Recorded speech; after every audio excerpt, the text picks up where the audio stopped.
Why do therapists not understand male depression? Why? As always, if you want to watch the video without my commentary, the link will be in the description below. Most men avoid therapy because most therapy approaches are not designed to help the male brain deal with pain or find solutions. That makes men believe therapy is worthless, and men skip things that feel worthless. Also, male depression is usually based on feeling helpless, powerless, and unable to affect one's life or environment. Therapy models focus on helping men feel heard and loved instead of restoring their sense of personal power. Men need solutions, not just feelings. I love that. I love when men talk about issues of men.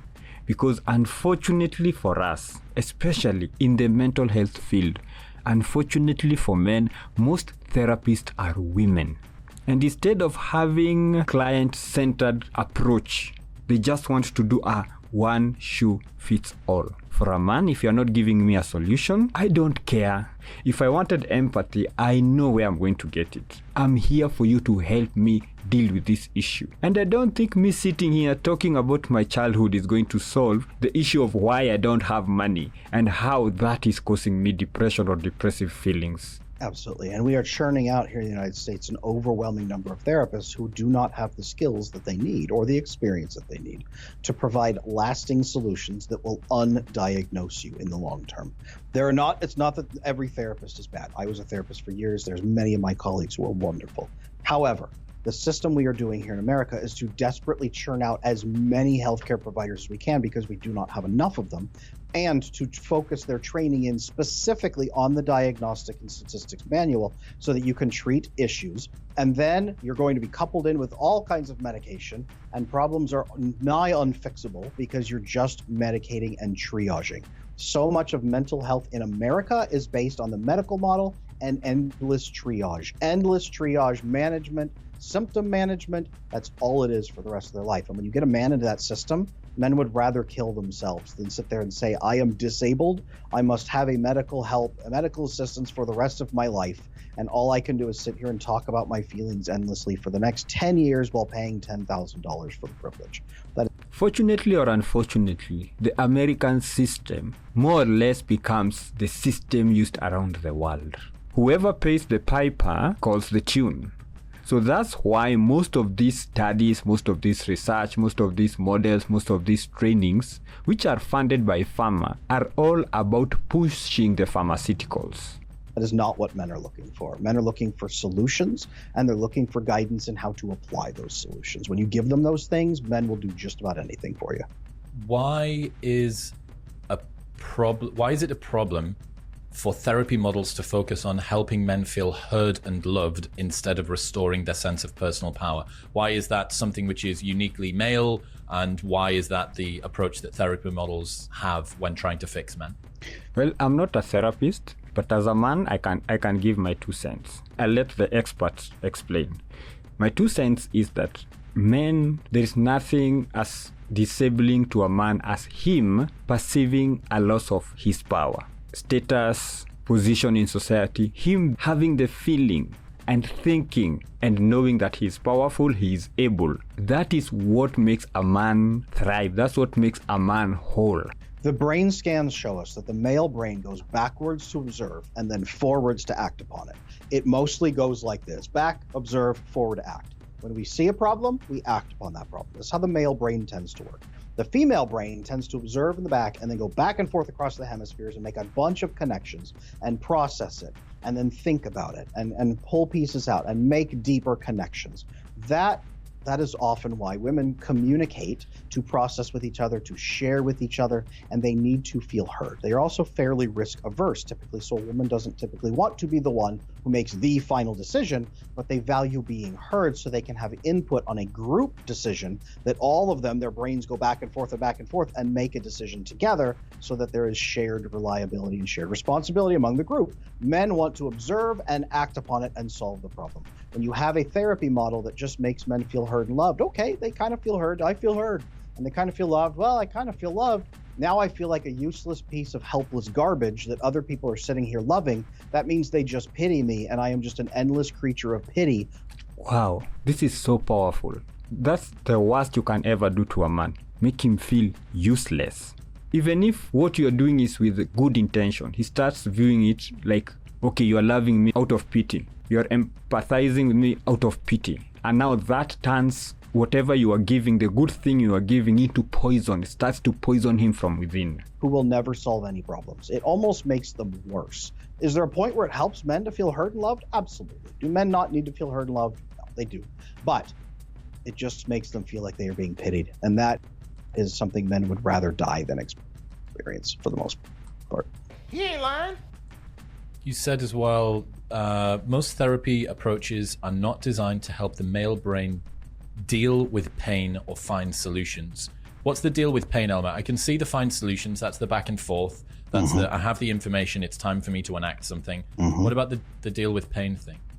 Most women, when they experience pain, what they will typically do is look for comfort with other people, look to share that and be nurtured as they experience the pain. Women are very adaptable. They are wonderfully adaptable. So they endure through the pain by building connections and relying on those connections. Men hate that. When men experience pain, if they then have to go and just be a burden to someone else, they feel worthless. They would rather march off into the wilderness and die, most typically. Men need to deal with pain by finding a way through it and finding a purpose through it so that they can push through that pain, push through the pain receptors, push through that and follow that mission. If you do that, men can go through the pain and put it in its place because they no longer feel helpless against the pain. There is a reason for enduring the pain. That's what men need. Hey, man. Hey, hey, hey. Hey. Can you tell that story about the Blitz in World War II again? Yeah, so there's research that shows through the Blitz in World War II, psychiatric hospitalized men who were comatose. They would sit there. They were just miserable, wretchedly miserable. But when things started happening around them and society needed them, when the bombs started going off, when everything happened, they were needed. All of a sudden, they had a reason to get up and go do something. And Men love to be needed. Just need me for something. Need me for anything. that impelled them to pull out of their pain, out of their struggle, out of everything, and go do what they were supposed to do.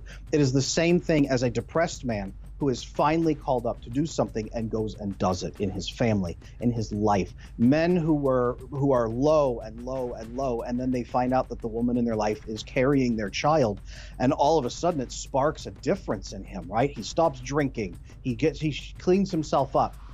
Same experience. I will endure the pain for the sake of my family, my country, my people, my whatever it may be. Here is my chance to rise up and make this change. That is what men are built for.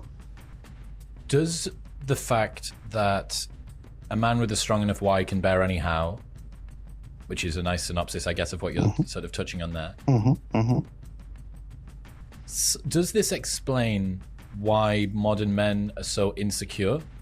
That there is a massive lack of purpose, relationships around them. We have more childless men than ever. We have no intergenerational, pan-generational homesteads anymore. There is a lack, at least in the West, of patriotism, of nationalism. The reason why men today are the way they are is because the society has decided that masculinities are toxic, that being a man today is problematic.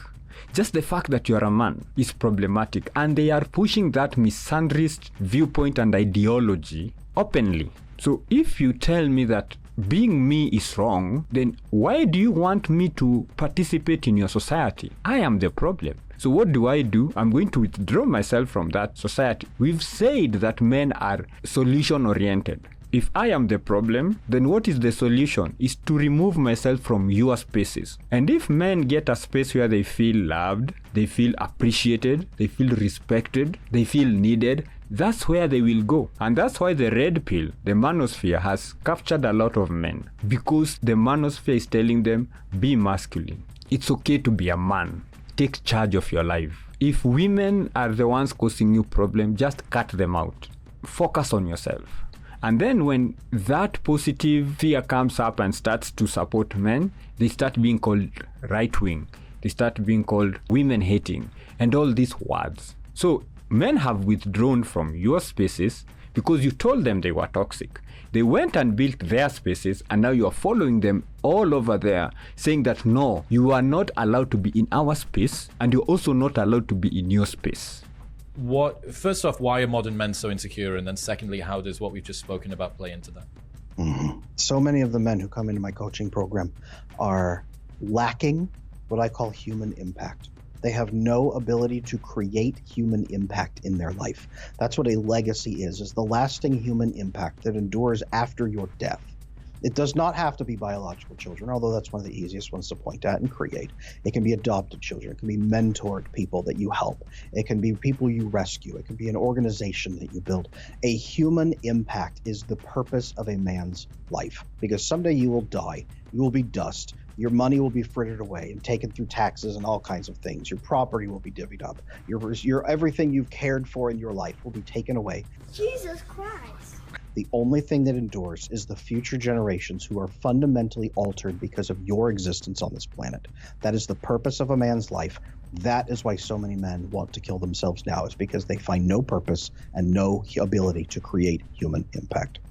Why would it be adaptive for a man to have that? Or how do women and their life goals and purpose differ from that? Let me give my 2 cents. Women do have a purpose, do want to do things, but they are not as invested as men. You can say it's socialization, you can say it's biological, but a woman, it's very easy for a woman to attach herself to a process that has already begun and add value, and to her that is fulfilling. And that's why wives are very important in men's lives, because of that value addition. She's coming in to push you to do what you're supposed to be doing. A man has to have a purpose, or else his life is empty. So a woman's purpose can be the purpose of the man, but the man's purpose has to be his purpose. He cannot attach himself to somebody else and get the same kind of satisfaction and fulfillment that he would have gotten if it was his purpose, his vision. It's funny because many women, and I've worked with tons of these women, they have much the same purpose. Women are much more adaptable, but they want to be useful to the people in their life and help enhance those people's lives, so they can go out and live and thrive. Women are about helping other people thrive. Men are about changing the course of other people's life, if you want to look at it that way. Women can find that purpose just about anywhere, helping just about anybody. As long as they have usefulness, women can be very happy. If they are loved and feel useful to the people that they love, that's when most women are okay, and they can endure. They can crawl over broken glass.